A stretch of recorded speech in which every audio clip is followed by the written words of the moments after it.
Welcome to the Better Dad podcast, where we empower African fathers to become the best versions of themselves. I'm your host, Jube Ojomo, and I am thrilled to be your guide on this journey.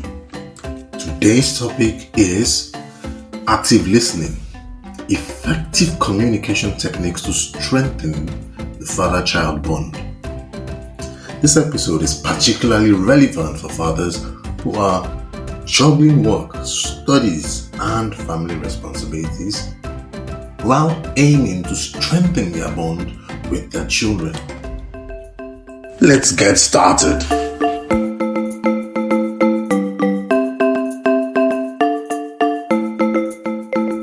A father in this situation faces unique challenges that affect his ability to actively listen and communicate with his children.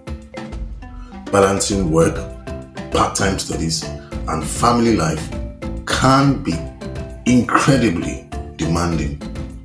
I know this because I have been there.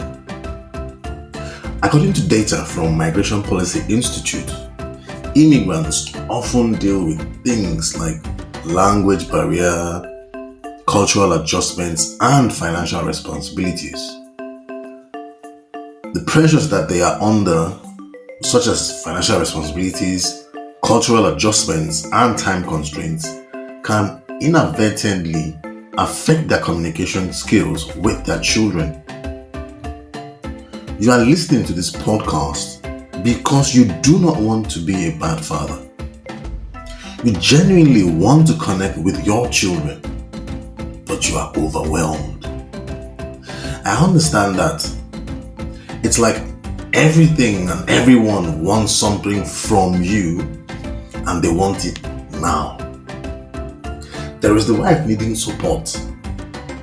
In my case, my wife spent months, weeks, and days searching for the right job. It was draining, but she had to be at work because she was the one who could work full time. My own part-time work could only take care of some of the bills, but we depended on her for the major things like house rent. Amid all of this stress, who would encourage her? Who would tell her it will be okay, this too shall pass? Who would give her the shoulders to cry on? I'll leave you to answer that question. Then there are the children needing attention. They had their own challenges. It was a new environment. It was a new culture. They had to make new friends with people who did not understand their accent. Over the weekend, they did not have friends coming over to the house, which was a tradition for them back home. Should I ignore these concerns even after they wept?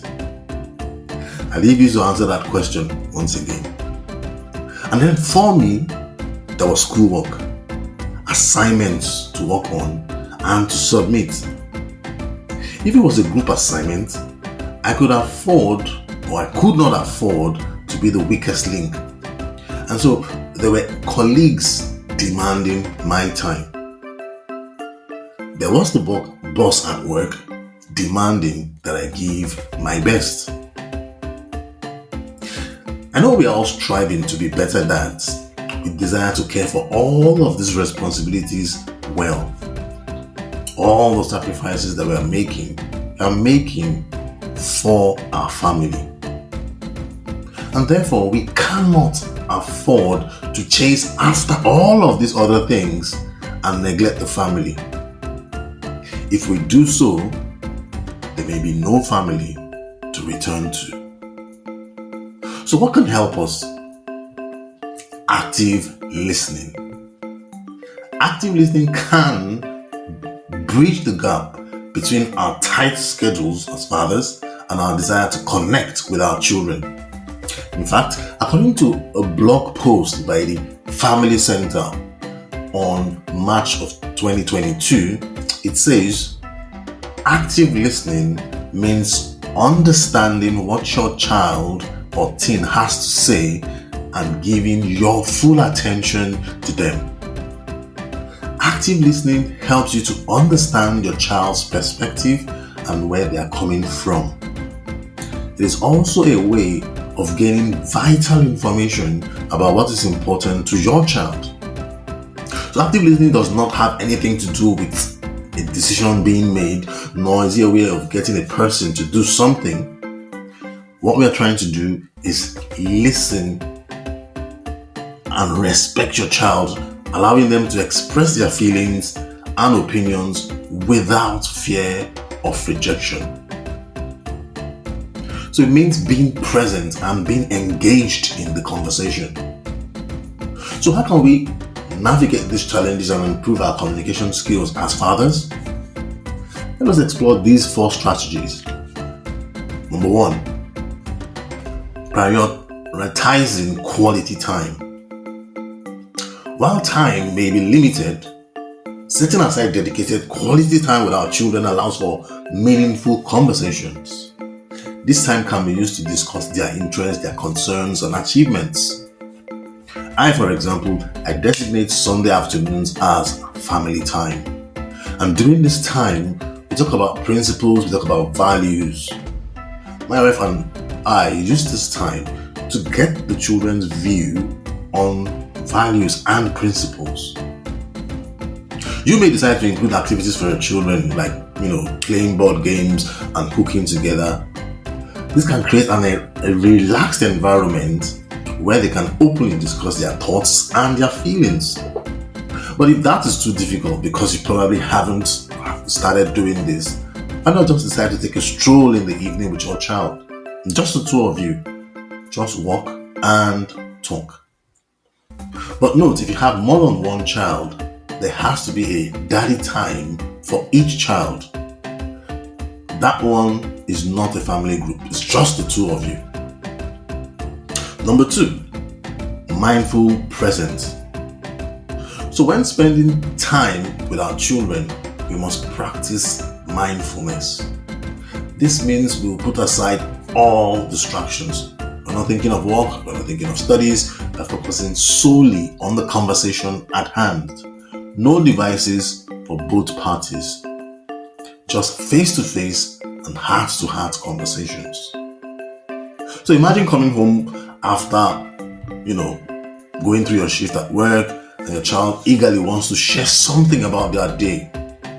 Instead of checking your phone or thinking about your studies, you take a deep breath, you make eye contact with that child, and you actively listen to what the child has to say. This kind of focused attention will make your child feel valued and heard. The 3rd point, open-ended questions. So instead of asking yes or no questions, we could ask open-ended questions that would encourage our children to share more about their day and their thoughts. So instead of asking, how was school today? We can twist that up and ask, what was the most interesting thing that happened at school today? And the first question, there's nothing wrong with it except that it sounds generic and can result in a single word response like, fine. But the second question is different. This gives the child the opportunity to provide detailed responses, sparking a deeper conversation and allowing them to express themselves.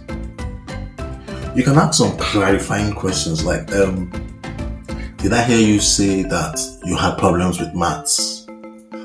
Did I understand you when you said the teacher did this or that? Those are examples of questions that we can ask that are open-ended to help us have deep conversations with our children. And then the 4th point is reflective listening. With this, we mean that we can paraphrase what our children say to show that we are absorbing their words, to validate their feelings and show that we really care. Let's say your child says, I had a tough time in math class today. Our usual response may sound like, okay. But instead of that, let's say your child says, I had a tough time in maths today. And we respond, It sounds like you had a challenging day in maths class. That shows that we are actively listening, acknowledging their feelings, and providing a safe space for them to share more if they wish. Now, there's also non-verbal communication like our body language or facial expressions, which we must use when speaking with our children. When I have conversations with my children, I maintain eye contact, nodding occasionally, and smiling when it's appropriate. Therefore, my body language conveys that I am present and interested in their conversations. Adopt this, and surely your child will be more comfortable sharing their thoughts with you. Now, will these strategies work, or am I just ranting? Well, according to a study published in the Family Journal of Communication, active listening enhances father-child relationships.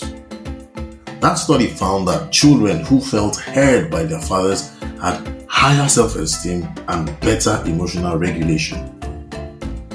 So what's the ripple effect of all of this? Well, our efforts in active listening and effective communication eventually go beyond just our relationship with our children. It sets a very fine example for our children to follow in their own interactions. And as they grow, they will remember the value of being present and attentive in conversations. So over the next few weeks, let us practice active listening. And here are some questions that you want to ask yourself to measure progress. 1. Did something change how my child responds to me after I became 100% present in our conversations? 2. Does my child talk more now and shout less? That's in case of teenagers. 3. Do I feel like my child is opening to me? Now, those are questions we can ask ourselves as fathers, but there are also questions that we can ask our children to check if we are performing well. Like, 1, do you feel heard when you talk to me? And 2, do you think you can freely share your achievements and struggles with me? And so that's it, guys.